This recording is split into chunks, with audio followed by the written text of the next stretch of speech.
భారీ వర్షాన్ని సైతం లెక్క చేయకుండా యూరియా కోసం అన్నదాతలు పాట్లు పడుతున్నారు. వికారాబాద్ జిల్లాలోని యాలాల, పెద్దమూల్ మండలాల్లోని యూరియా పంపిణీ కేంద్రాల్లో అన్నదాతలు ఎదుర్కొంటున్న ఇబ్బందులు వర్ణనాతీతం.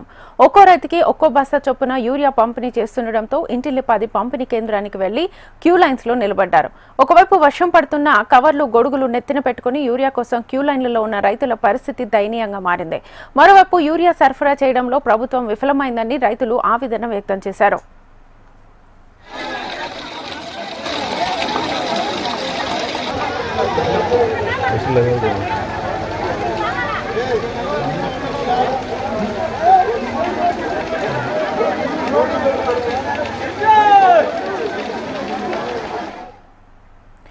భారీ వర్షాన్ని సైతం లెక్క చేయకుండా యూరియా కోసం అన్నదాతలు పాట్లు పడుతున్నారు. వికారాబాద్ జిల్లాలోని యాలాల, పెద్దమూల్ మండలాల్లోని యూరియా పంపిణీ కేంద్రాల్లో అన్నదాతలు ఎదుర్కొంటున్న ఇబ్బందులు వర్ణనాతీతం.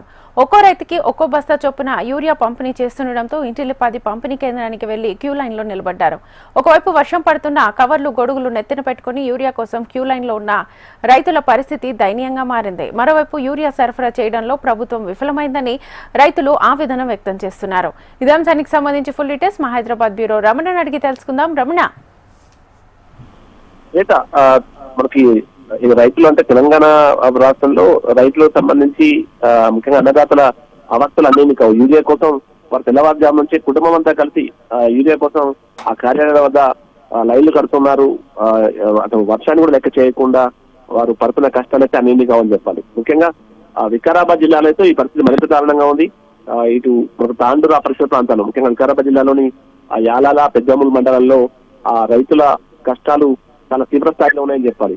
రోజు ఇచ్చేది ఒకటే బస్తా, ఆ బస్తా కోసం ఫ్యామిలీస్ అన్ని కూడా రాత్రిలో అక్కడే పడిగాపులు గాయడం, తెల్లవారుజామునే దుకాణాలు తెచ్చే వరకు కూడా వెయిట్ చేయడం.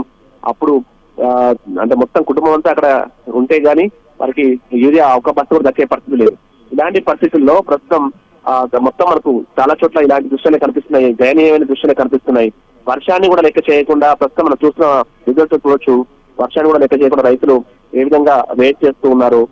ఇప్పటికైనా కనీసం ఈ సమస్యకు పరిష్కారం చూపెట్టాలని రైతులు ఆవేదన చెందుతారు. ఇచ్చేదే ఒక్క బస్తా, ఆ బస్తా కూడా ఇవ్వడానికి ఇంత ఇబ్బంది పడాల్సి వస్తుందని వారు తీవ్రమైన ఆవేదన చెందుతారు. ఈ సమయంలో యూరియా కరెక్ట్ సకాలంలో అందకపోతే తమ పంటలు పూర్తిగా దెబ్బతినే ప్రమాదం కూడా ఉందని కూడా వారు ఆవేదన చెందిన పరిస్థితి కనిపిస్తుంది. మొత్తంగా ఇలాంటి దృశ్యాలు మనకు తర్వాత కనిపిస్తున్నాయి. ముఖ్యంగా వికారాబాద్ జిల్లాలో అయితే పరిస్థితి మరింత దయనీయంగా ఉంది. కనీసం ఇప్పటికైనా ప్రభుత్వం చొరవ చూపడాల్సిన అవసరం ఉందన్నటువంటి అభిప్రాయం అయితే రైతులు వ్యక్తం చేస్తున్నారు. రైట్ రమణ.